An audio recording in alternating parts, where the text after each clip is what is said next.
Tonight, Alien Earth premiered its first 2 episodes. These are the first 2 hours of television ever spawned by the Alien franchise.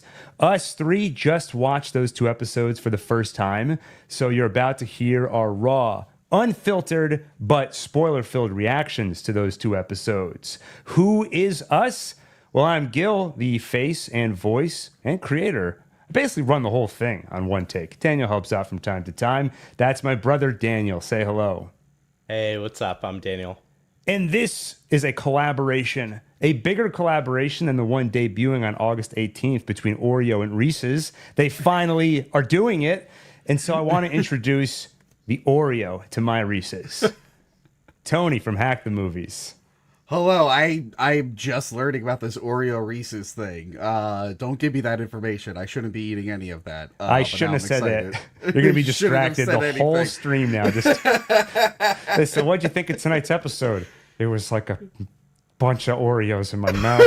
It's going to be like anytime they zoom in on the Xenomorph's mouth and water just like starts flowing out of it. Oreo Reese's in it. Ugh. All right, so we're going to start with the biggest question of all. I've been very hyped for this show.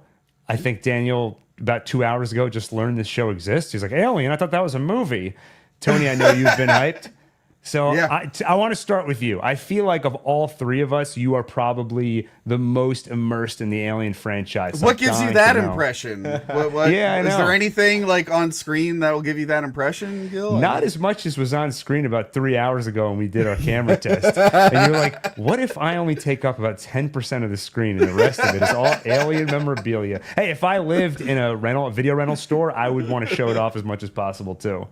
But tell me, did the show suck? Or was it awesome? I am actually surprised at how much I enjoyed this. I really, really like this, and I am someone who loves the Alien franchise very, very much, and I'm also known for hating most of the things in the franchise. Famously, we did an Alien Covenant review together. I hated Prometheus. I don't enjoy Alien vs. Predator, and Alien Romulus was like an okay highlight reel, a greatest hits album of the previous movie. So like it's been a long time since I was excited for anything Alien, and it's been an even longer time since I was impressed by something Alien. And tonight was the night. Tonight was the first night where I'm like, wow, I actually really, I'm not settling because it's better than another bad thing. I actually really like this. So I'm in a really good mood, guys. That's awesome. It's this weird feeling of like, what am I feeling right now? Like this is, do I not hate this? Yeah. Daniel, you want to chill the mood? What did you think? Okay, so when the text came on the screen, I got super excited. Right, talking about humanity's quest for immortality and the 3 types of people. I thought that was super cool. But then I noticed that the text was just weird. Like, it was a weird font. It was a little hard to read with, like, the coloring and the lighting.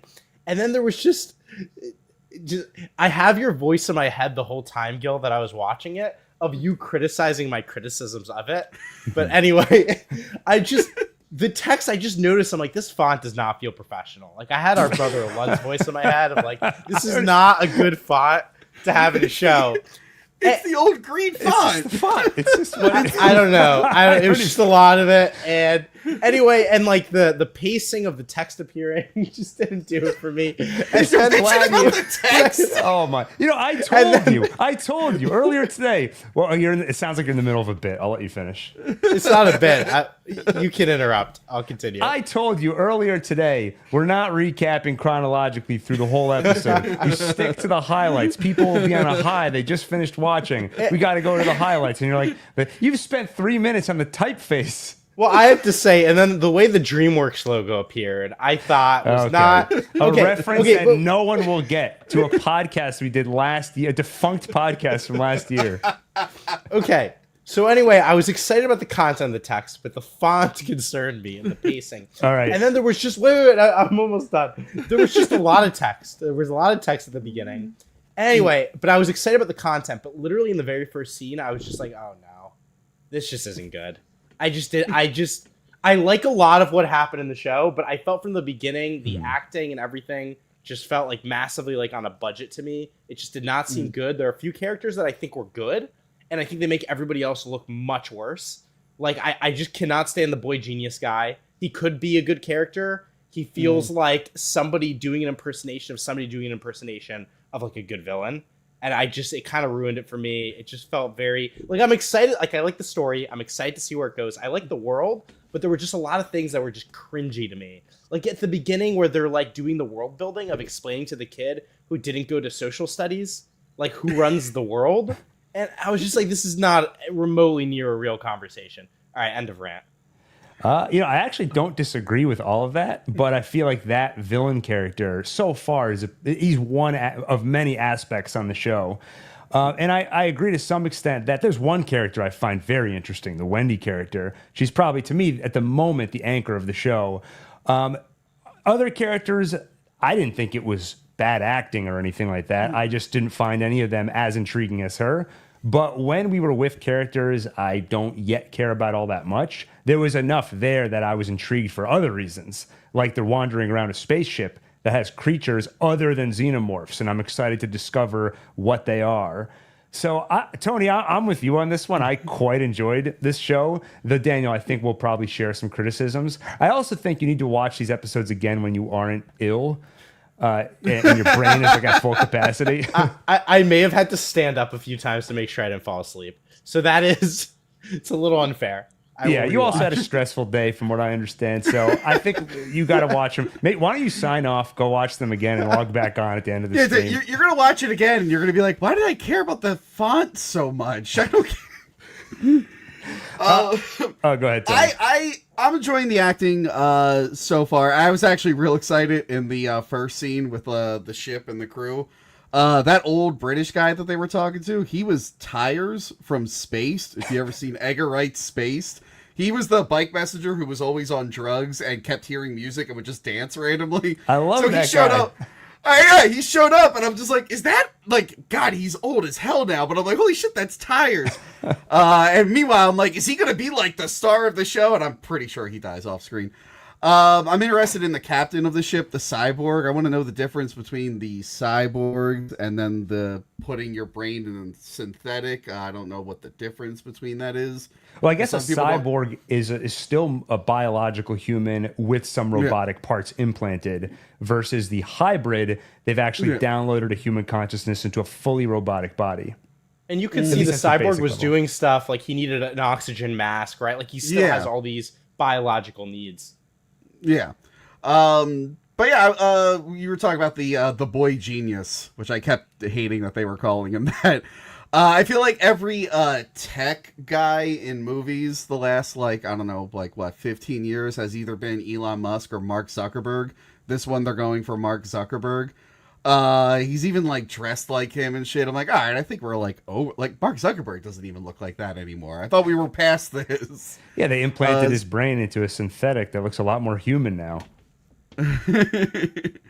But don't worry, he was able to show the entire Disney catalog, because Fox now is owned by Disney, so he's able to play Disney movies without having to license it. I thought that was fun. But yeah, it's an interesting concept. The Alien franchise really has been shifting focus to like the androids for whatever reason. I don't know why. So this is like a cool new element. They're like, hey, we have all these synthetics. Why don't we put a human brain in them? And I'm assuming it's going to go horribly wrong because that's not a thing in the later movies.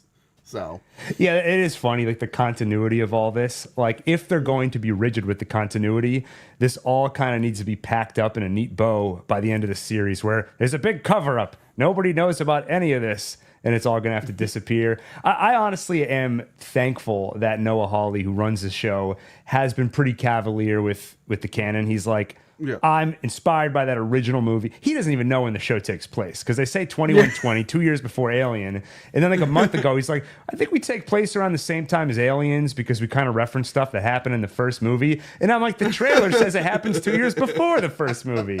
But in some sense, I'm actually, even though I'm the timeline guy and I need everything to be chronological, I actually kind of like the fact that he isn't feeling beholden to continuity and he just wants to make a great show. Yeah. The funny thing is, you mentioned how the franchise has become more and more interested in the kind of robotic side of it.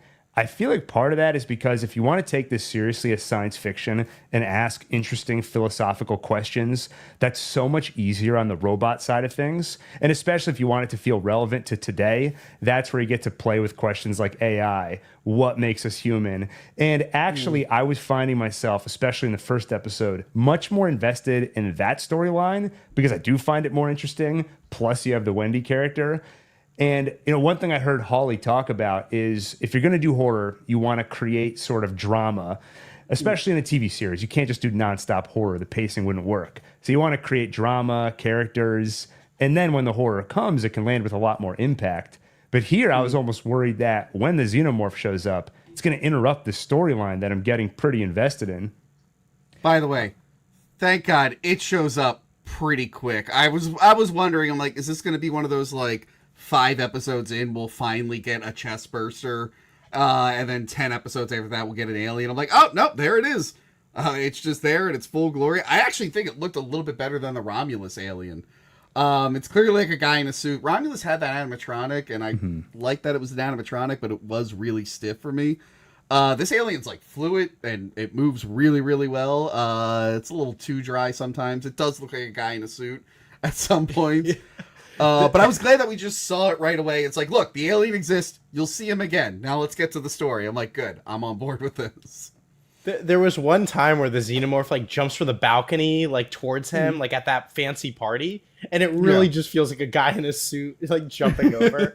And it's like there's something like you see him too clearly. Like I feel like the alien is a thing you're supposed to see in the shadows, but it's just like right there, like in the spotlight. Yeah, there was specifically a part where he's like banging on the wall, and I'm like, that's just a guy doing this.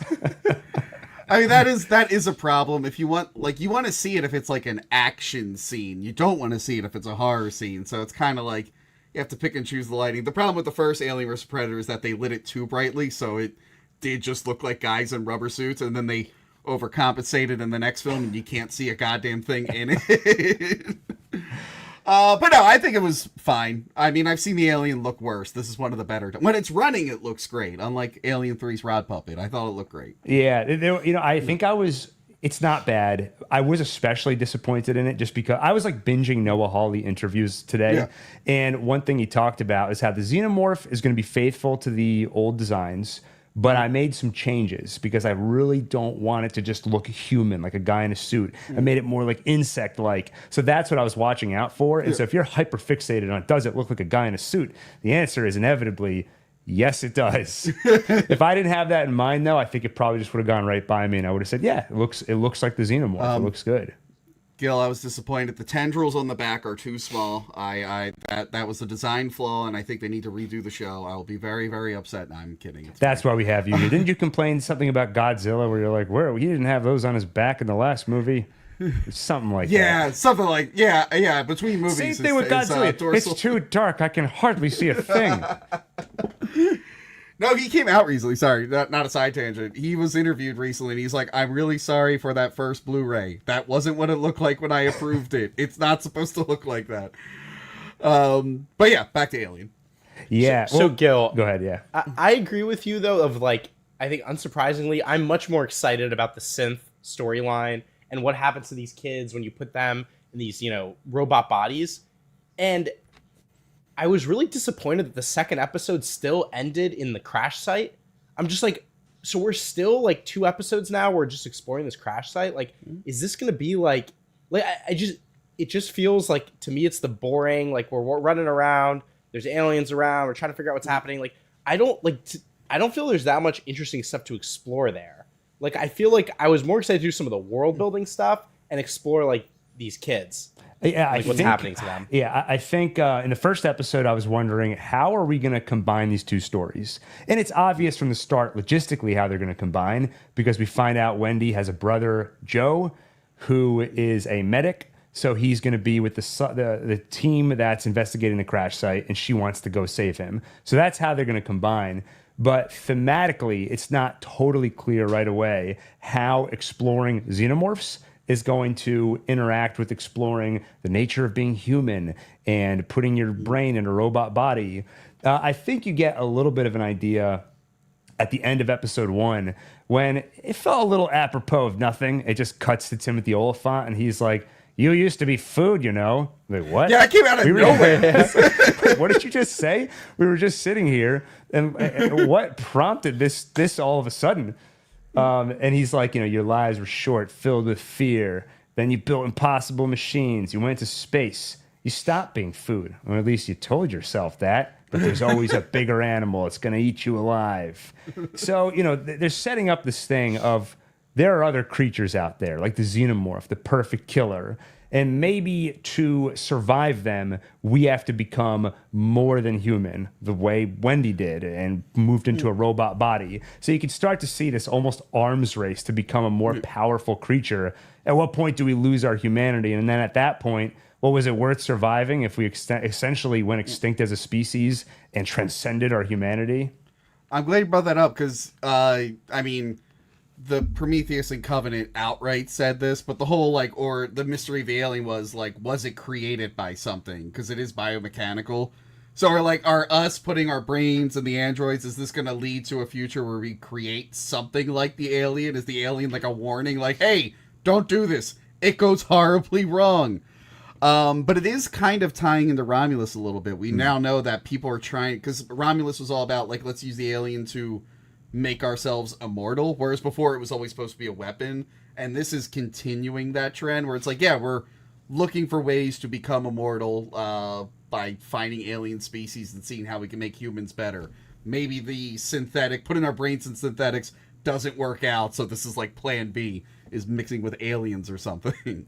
And prediction, the kid who wants to be a scientist, he's going to merge with one of these aliens at some point. He's going to turn himself into an alien. You could see how they've really focused on this fact that all he cares about is knowledge or intelligence or whatever, and then he was very mesmerized. Just so smart.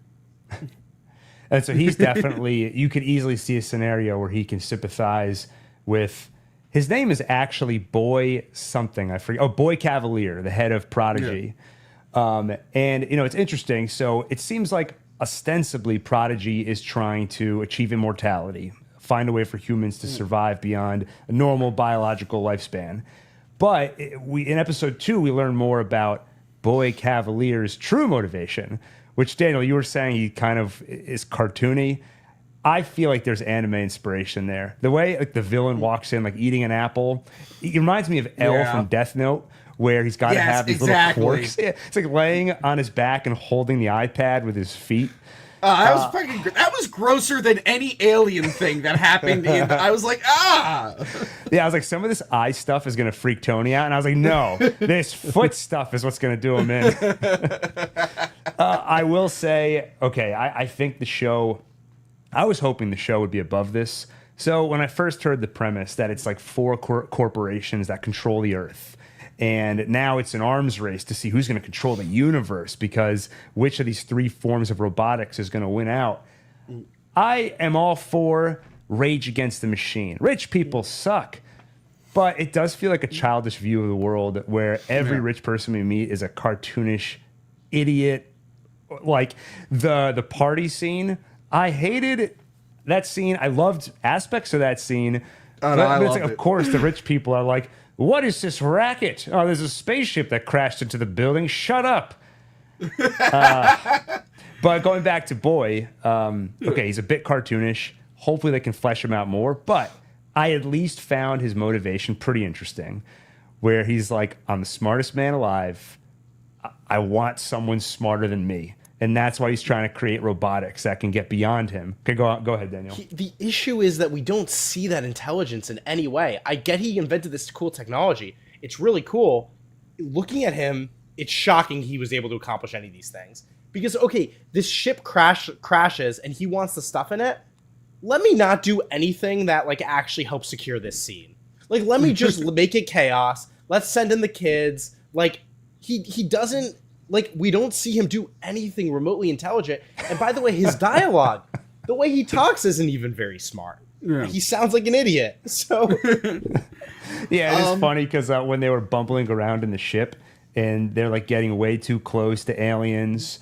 I'm like, you know what? You can justify it because they're robots and they're children, so they're stupid. Yeah. But then I was like, wait, why are there stupid robot children doing this? Why didn't he send like synthetics that will follow his orders and aren't children?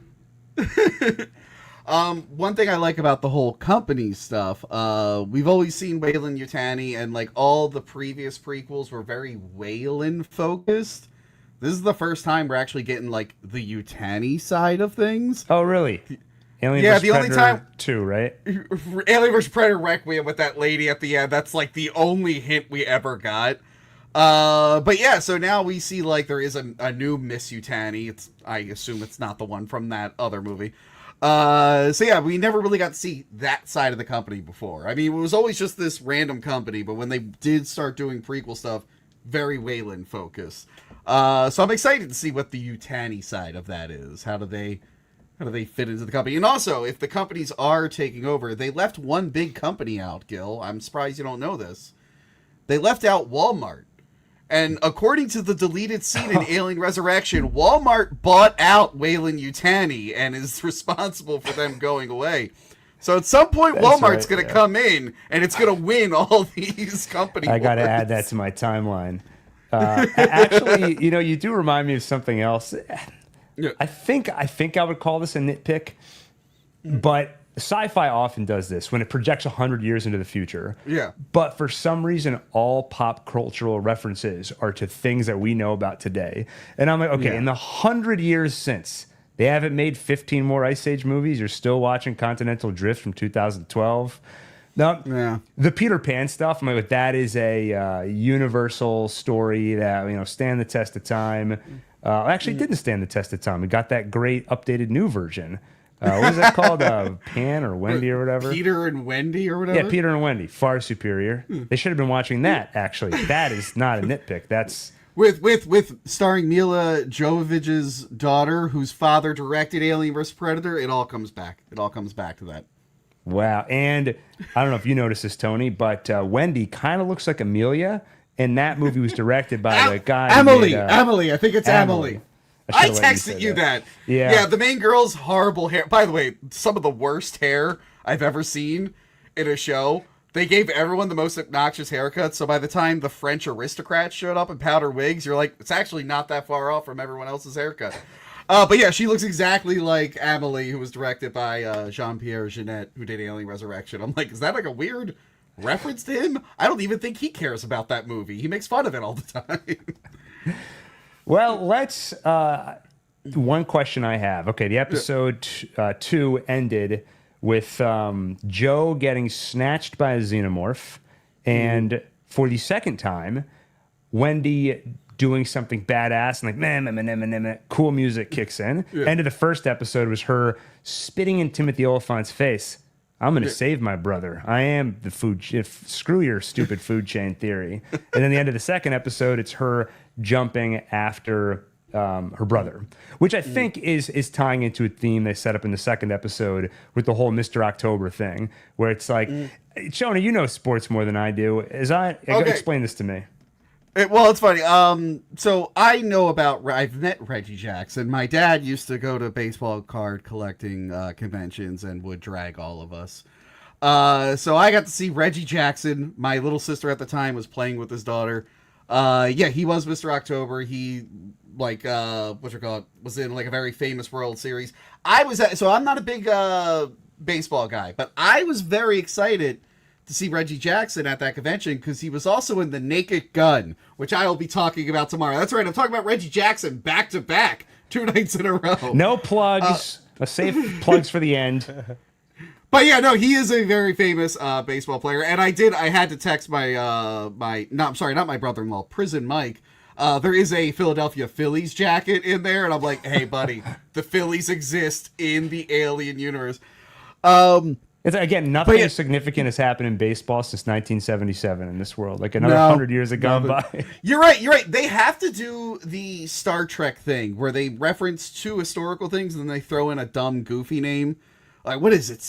Is it Star Trek 2 where they're like, Einstein, Newton, and then they go like Gleebelgork or whatever. It's just like a made up name that hasn't happened yet. It's probably tough to do without sounding really cheesy, you know. But... Yeah, they can figure out a way to do it. Can I say one thing I really like? Something I wasn't expecting to really like about the series. Please. My issue with Can I guess? Wait, the typeface. Sorry, keep going. Yeah, that green text, that green typeface, which is from the original movie. God damn you, Dan. That's what computers looked like in the 70s. They couldn't make fancy looking typeface in 1979. That's the best they could do, and now we all have to look like that. Anyway, since Alien 3, I've always been like, wait, why didn't they do more with the aliens going on other creature thing? And they're always coming out of humans and looking like aliens. So for years, because as someone who grew up with the toy line where there's like gorilla alien and stuff, I'm like, why don't they do that? I'm getting tired of seeing the same looking aliens. This show did something completely different. They're like, hey, what if there were just different aliens out there in the universe? I'm like, how come no one ever thought to do that before? I mean, if you read the comics, there are other types of aliens, but they're not like hostile aliens. Mm-hmm. So I kind of like that there's, what is it, like 6 new species in this? It's like the traditional alien. There's these leeches that like suck your blood and blow up. The plant thing, which Timothy Oliphant's just staring at. He's like, I don't even know if this is a plant. It presents as, what is it, Daniel? Flora. It might be fauna. But it might be fauna. And then we also get one of my favorite new ones, the eyeball squid, which can go into a dead body and pilot it like Ratatouille and make zombie stuff. It makes a zombie cat, and that thing was freaking me out. So I like this idea. I'm like, oh yeah, does it always? I mean, you need the Xenomorph in there because it's become so iconic. But I'm like, yeah, I guess you could just, from time to time, have a different alien in there. That's actually not a bad idea. Yeah, I'm so curious, like, about their disposition toward aliens. At what point in the timeline did they first come into contact with aliens? Because in all of these movies, they're always so cavalier about it. Where it's like, yeah, we found an alien species. Like, they're freaked out because the specifics of this is a vicious alien. But not like, oh my God, we're not alone in the universe. Like, even if you go back to Prometheus, you know what? Let's not go back to Prometheus. I don't want to bring the mood down. Well, no. They first got contact with aliens when that girl survived her trip from Antarctica back to the boat and said, hey, Wayland was killed by a predator. Also, there's predators. They're fighting aliens. Oh, let me tell you what aliens are. That's when they learned, Gil. Okay, first off, there's the Predator franchise, the Alien versus Predator franchise, and then the Alien franchise. All right, stop straying into other franchises. You're confusing Daniel. So going back to Mr. October, I think that's going to be. I think you're going to like this theme, Daniel. Mr. October, when he's in the clutch, when the team most needs it, and there's a lot of pressure, he gets the home run. Wendy's trying to be that person. Twice now, she's kind of spat in the face of logic and said, I'm going to go save somebody. And so I think that's kind of what they're setting her up to be. She's going to be that little spark of optimism in this horrible world. Will it go well? I don't know. We'll find out. But I thought that was interesting. But what's going on with her where she keeps being like, do you hear that? Every time the alien's nearby, it keeps focusing on that. What's the deal? No. I don't think it's the alien going nearby. So they're learning. So she's like an AI, and because the boy genius mentions, like, everyone's afraid of AI because we're going to make this thing, and then it might make its own machine. So she's developing abilities. Like, you saw she was able to, like, remote hack into their system. So he's looking through her eyes, and I think when he's, like, looking around in her head, that's when... Because whenever we hear the sound, it cuts to him looking at the monitor. So I think that's, like, when it's sending a signal specifically to him. Dang, that's why you're on this show. My mind was going to crazy places. I started to think, wait a minute, Xenomorphs, we've seen them have a hive mind before. Are they communicating on some frequency that maybe she's picking up on because she's part biological brain, part synthetic? I think it probably is technically all synthetic, even though it came from biological origin. But I was going to say, I'm glad you said that. As someone who's read a lot of the Alien comics, they get into a lot of that stuff. And there is one, I think maybe it's Labyrinth, where there is a scientist who has a bunch of aliens, and he's figured out, like, what they do psychically, and he knows how to calm himself down and get to a state where they, like, don't want to attack it. Like, he goes into the hive and they just leave him alone. Well, we see a little bit of that, right?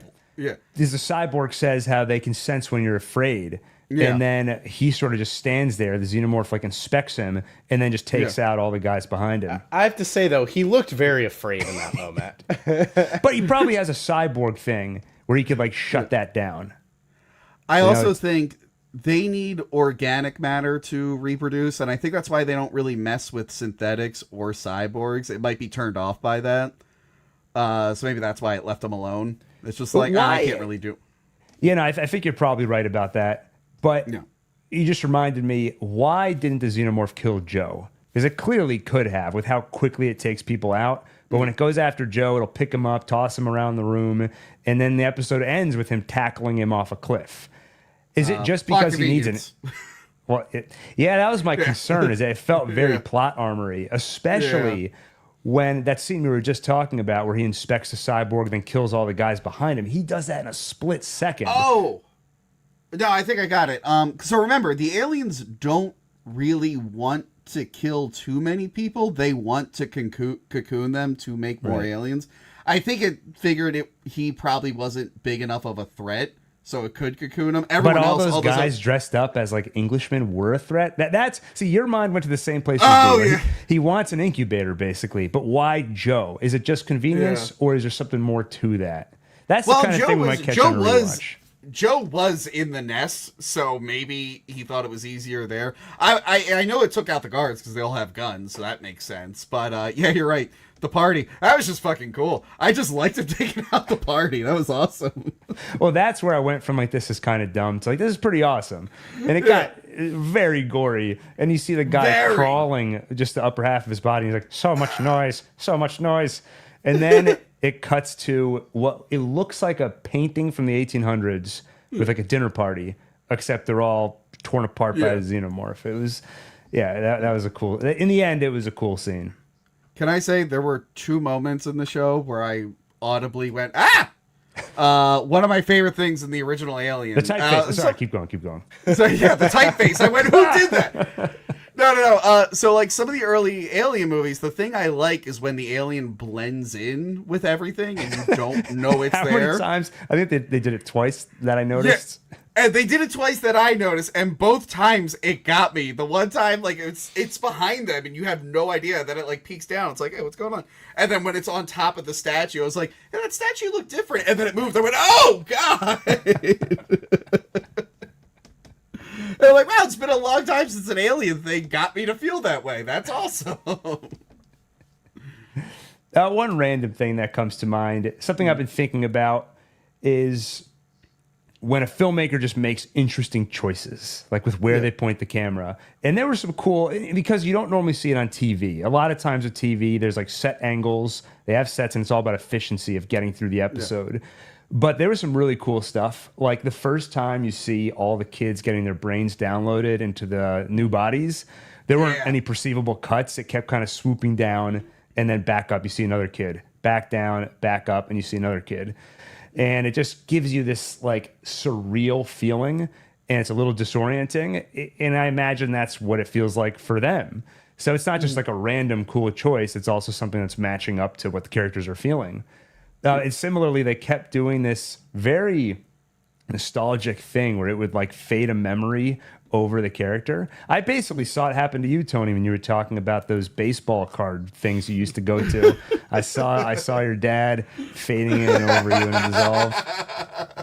I thought it was interesting. I don't know if I'm reading too much into it, but they do it for Wendy, and then they also do it for Joe. And anytime they're getting into the character's mind, I'm going to pay close attention, because you're drawing a comparison between someone who's fully human and someone who's questioning their humanity. But at least you see that aspect, that kind of nostalgia and remembering. They're both doing that. So that's where we're seeing a little bit of Wendy's humanity. Actually, speaking of which, another element of that I thought was really cool is when she's not feeling emotions as intensely. And it's like, oh, of course, because she's in a robot body, you don't have all those hormones. And that's an example of this show raising an interesting question that's applicable to the real world, which is how much of our mind and emotions and the things that make us human, the things you might attribute to your soul, a lot of that's chemically driven. And that's just an interesting thing to think about. Yeah, like what happens when you get rid of that? Oh, the science lady who's there with Timothy Olyphant, it was bothering me. I'm like, where do I know her from? She's the mom from the Babadook. That's S.E. Davies, okay. I think. I was looking at her. I'm like, I know that lady's face. I've seen that meme of her screaming 6 million times. But yeah, I like that she's like, should we up it? And they're like, she's not even human. It's like, she's right there. She has a human brain. Could you relax? But what you were saying, Daniel, about the acting, I think it's the adult actors are pretending to be kids in adult bodies, and it's weird. I actually am able to overlook the adults being kids, although there is one scene where they're all acting like they're high. Do you remember that, where they're just hanging out when she goes to rally them to like go on a mission? Well, I think that would be an example of. I think you're almost like poking a hole in the thing you just said, because I don't think they were being high. I think they were trying to act like kids in adult bodies. I guess I was able to overlook it, except in that one scene where it just seemed like they were acting high instead of acting like kids, which just seemed like an odd choice. It is to me. like it's hard to do that without it coming across as cheesy, but like I can't picture a better way to do it. Like adults acting like kids is just visually a cheesy thing to see. And so it's kind of like for that reason, I don't really hold it against them. Though I will say, I feel like the Wendy character does a great job of it. And I feel like the other characters, maybe their childish things are just louder. Like the characters, or like the scene where they're all kind of acting high. Like you don't really see Wendy do that. Like her childish things more come out in the dialogue. So maybe it comes across as less cheesy, but not necessarily more realistic. It's kind of is what it is. Yeah. The other something that's gonna be interesting to see is with Wendy and with all the kids. It seems like Boy Genius can like look through her eyes, right? We have no idea the degree to which that they can be controlled, right? Like, it's funny. Like her brother really wanted to make sure that she was who she said she was, right? So she shares these stories, but like, you still don't know what she is. Like, she could eventually just be a weapon that this guy uses. I have, and maybe they could just torture her too, right? They could maybe just code her brain however they want. Have either of you watched Ironheart? Gil, we don't do MCU timelines where we're required to watch every MCU thing. In what fucking world did you think I was going to watch Ironheart willingly? Well, maybe you should, because if you find this topic interesting, that show also has an artificial person who meets her brother, and then the brother is like, "Who are you?"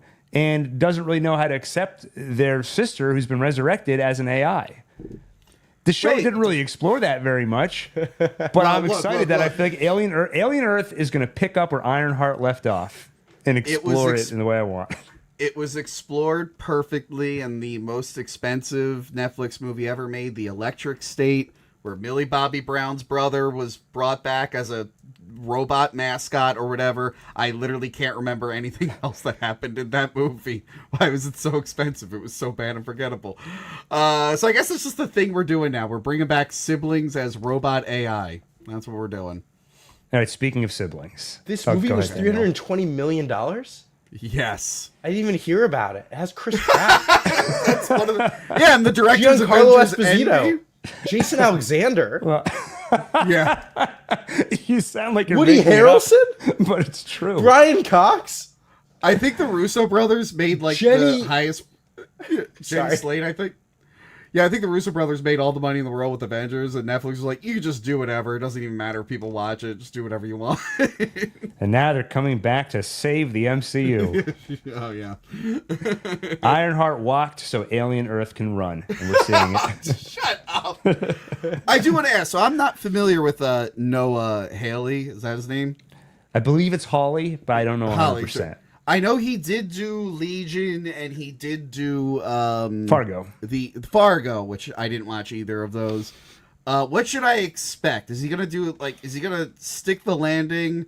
Is he gonna mess it up at the very end? Is he gonna make it too weird? Where you're like, why did I watch this? So I didn't watch enough of either show. I watched the first season of Fargo. I liked it. I might have watched the second season, and I wanted to keep watching, but it was just one of those things where got busy, and then you're lost in the middle of the series. You forget where you left off. Well, I thought they were all I thought Fargo was self-contained. Yep. Yeah, they are. But I was like halfway through season 2 or something. Gotcha. Legion, I watched some of it. I remember liking it. It gets very weird. That show was trippy. I mean, it involves a character who has all kinds of mental powers, so things tend to go crazy. So I don't know if that answers your question. Things might get weird and crazy. Will he stick the landing? I have no idea. He has said he knows where he wants this all to go. He knows how he wants the series to end, so he's got a full story in mind. He doesn't know how many seasons it would take to tell that story, but at least he's not going in just without having thought all that stuff through. Yeah. He did say we'll meet at least one engineer before the end of the season. No spoilers. Okay. Really? Okay. I made that up. Okay. I was about to say, I'm like, it better be big giant elephant skeleton. It better not be space Michael Myers. I should say I hate spoilers, so you're not going to hear any spoilers on this show. You got that? I don't even know if they have a next time on preview. If there is one, I didn't watch it. I missed the one for the second one to jump on here early. However, Dana, what you were saying about the us being in the ship for 2 episodes, I agree. It's like, well, I've kind of seen these environments before. I kind of liked when it went into the building, the apartment building. I'm like, okay, that's a new environment. I do know from the trailer that we will see like the alien in like a tropical like environment. There's a thing where it's like in a cave full of a lot of greenery. There's like water around. So I think next episode we're gonna get out of that ship finally, because I'll be disappointed if like the aliens are finally on Earth, except for those 2 other times, and we're on a ship that looks like every other movie. It's like, no, don't do that. So I really hope. I mean, I'm excited for that, but I hope we might see other scenery, and they still might not make the world feel big. Like that's the other thing, and maybe I feel like they set it up to do world building, right? I mean, there's huge like power politics at play, and it's like right now it's feeling very small. Like it's Boy Genius, and he's got his kids, like these kids going and doing missions. Right, like I want to feel like these are nation-state corporations vying for, supremacy over the solar system. I will say, I don't think we're getting, because the whole city and everything is on one island. We're not getting off that island, mostly for continuity reasons, because you can't have it out here that these aliens were here all the time, because then the later movies make no sense. So yeah, I think everything's going to be contained to that island. But as long as he walks around and he's in the city and the jungle and stuff. I want to see him walk around. The only time the alien was ever on Earth was the freaking temple in Antarctica, and then it was in like a hunting store in Colorado, and I'm like, this is lame. I don't even know how I couldn't even see in that movie, so I don't know where he is. It actually, we bring up a good point, which is, for most shows, by the end of the second episode, you're like, I see where this is going. Like, I get the general idea. For this show, I have no idea what the rest of the story is going to be. Like, is it going to just be we're trying to survive this alien? Are they going to... I mean, they had that really cool contraption the cyborg used to catch the alien. So they're going to bring it in and start doing all kinds of experiments. I know, Daniel, you theorized about that one smart kid trying to get an alien hybrid body. Like, where are we going with this? I mean, I know Noah Hawley is very interested in those corporate espionage and all that politics, so I bet we're going to see more of that. But it's just interesting to finish episode 2. We've now seen 25% of the season, and I really am not sure what the overall arc is going to be or where we're heading, which is exciting. It's cool. Yeah.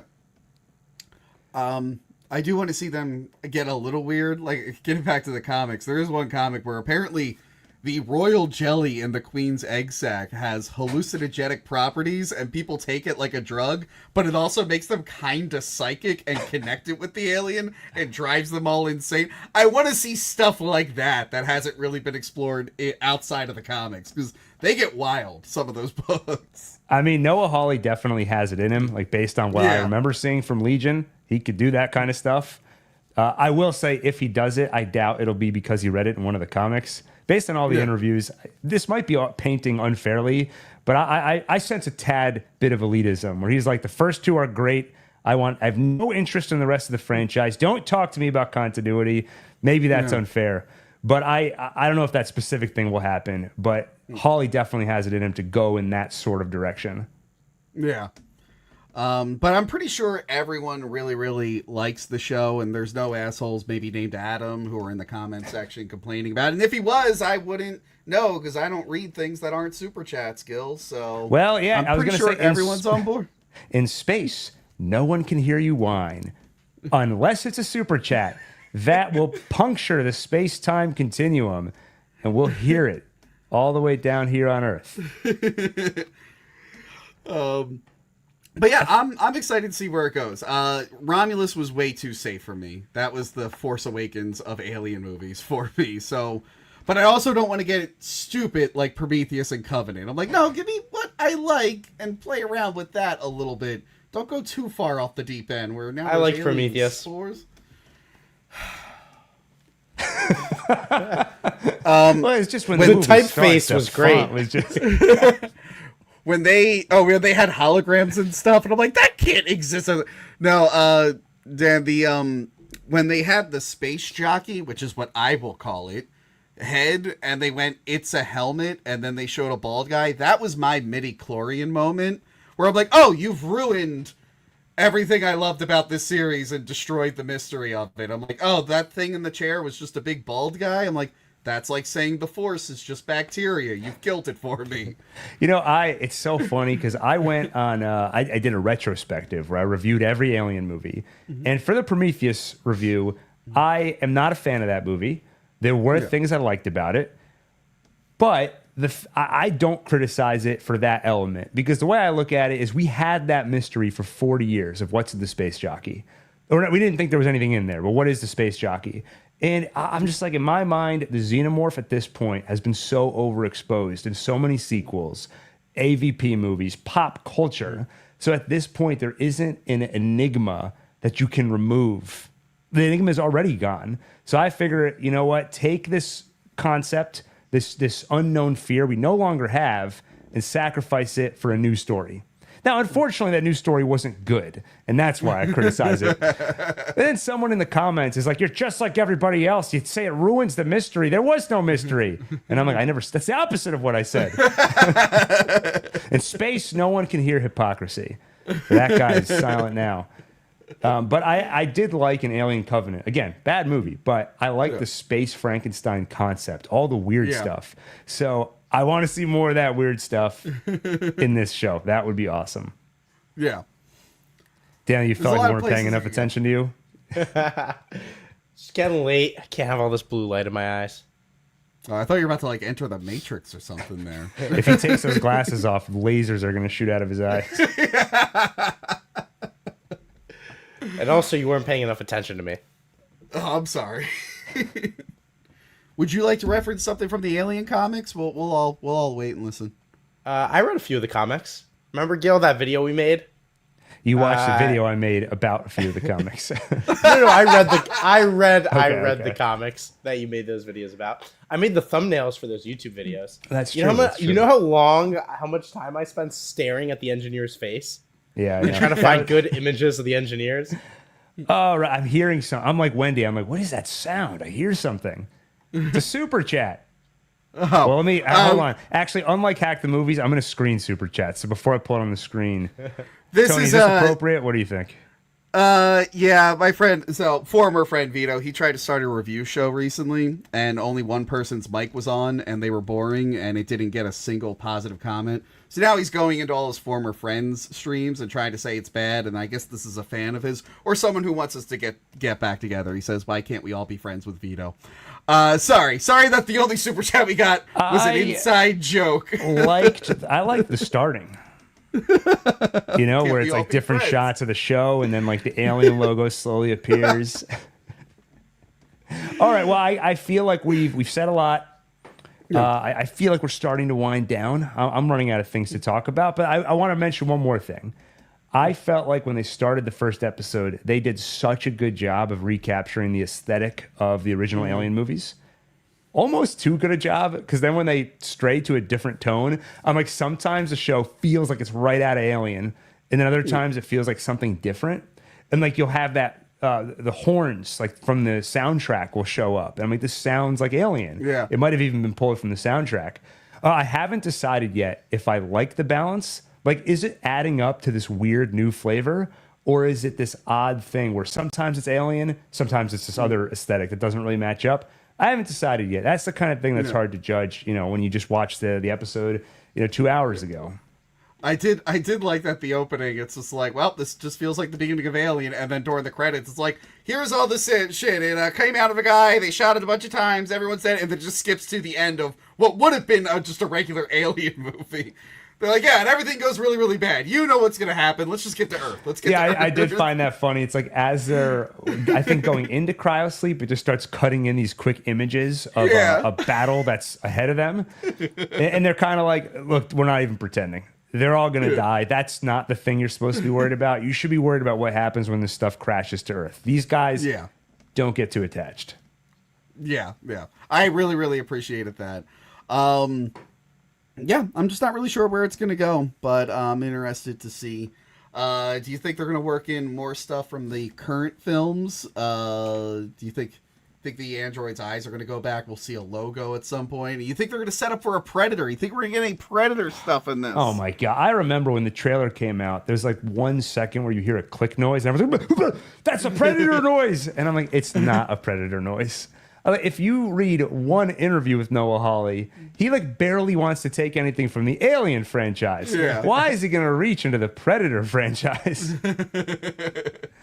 I think they are gearing up for another Alien vs. Predator, and I would just like one. I'm not even asking for good. I'm asking for okay. I would just like one okay. I think you should set your bar. My bar for Batman v Superman when that was coming out, I knew I wasn't going to like it, but I was like, I want a scene. I want one good scene. And I got one. Batman in the warehouse. Great scene. That's all I wanted. It's all I expected.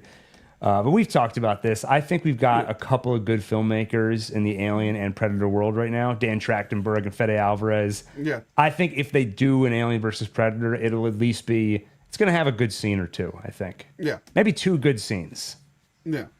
I like that we had a couple safe reboots in these franchises, and now with Badlands and this show, it feels like they're like, all right, let's get a little experimental and weird with it. Yeah, so experimental and weird that a few months after a movie comes out, you can just say, new ending. You just add a whole new ending to Schwarzenegger's there now. Like, wait, we can do that?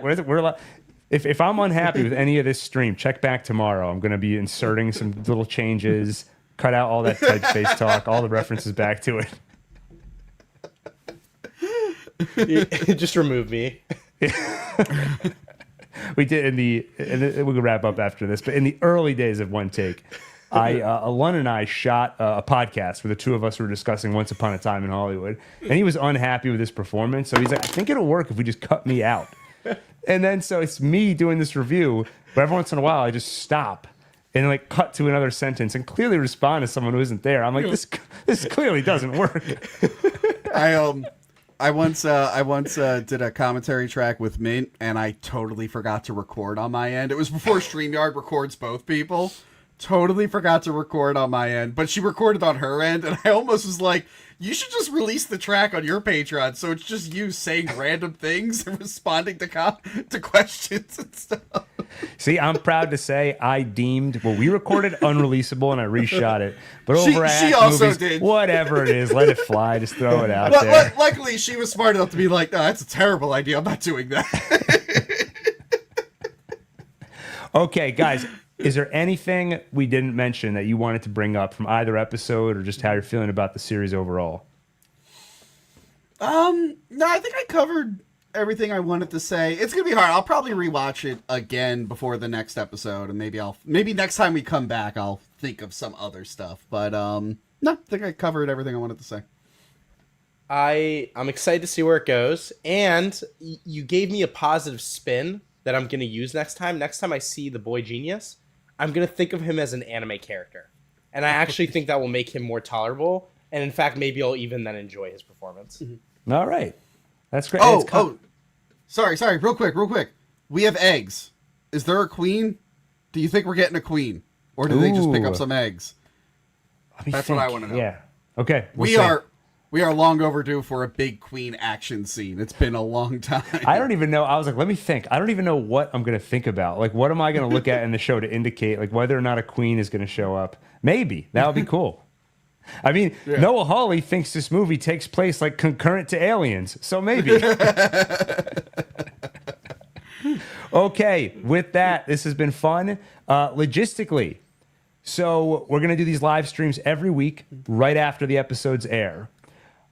We may do a couple bonus streams, maybe like midway through the season where we kind of take stock of where we're at, maybe at the end of the season where we can look back on the season as a whole. I'm not going to commit to that, but we might do that. But we'll definitely commit to the weekly streams that'll come on right after the episodes. This one was later because it was a 2-episode premiere, but typically the show should come out at 8 o'clock. So I would anticipate us going live around like 9:15, 9:20. Yeah. And next time we'll say at the top of the show to leave super chats and not toward the end because we totally messed that up. I know, and So I had going that forward. great... Yeah. I had that great line about how in space nobody can hear you unless it's a super chat. I thought of that in the shower this morning, and I was like, oh, that's so good. Babe, I got to tell you something. This is great. You walk out of the shower wet, the shower's still on. You think Tony I'll would think remember- it's funny? Yeah, and she probably said, yeah, make sure to do it at the beginning of the show and not at the end. Like, oh yeah, I'll do it. So we can all tell ourselves that's why we didn't get super chats tonight. That's how I'm going to sleep tonight. I'm like, yep, it was all Gil's fault. That's how... All right, we hope you enjoyed this simulcast on both OneTake and Hack the Movies. Broke the internet. This is bigger than Oreo and Reese's. Oh, and I can promise that next week I'll report back on how it tastes. What's better, the Reese's flavored Oreos or the Oreo flavored Reese's? The hybrid, if you will. So I'll report back on that. All right. Thank you, everyone. Have a good night. Goodbye, everyone.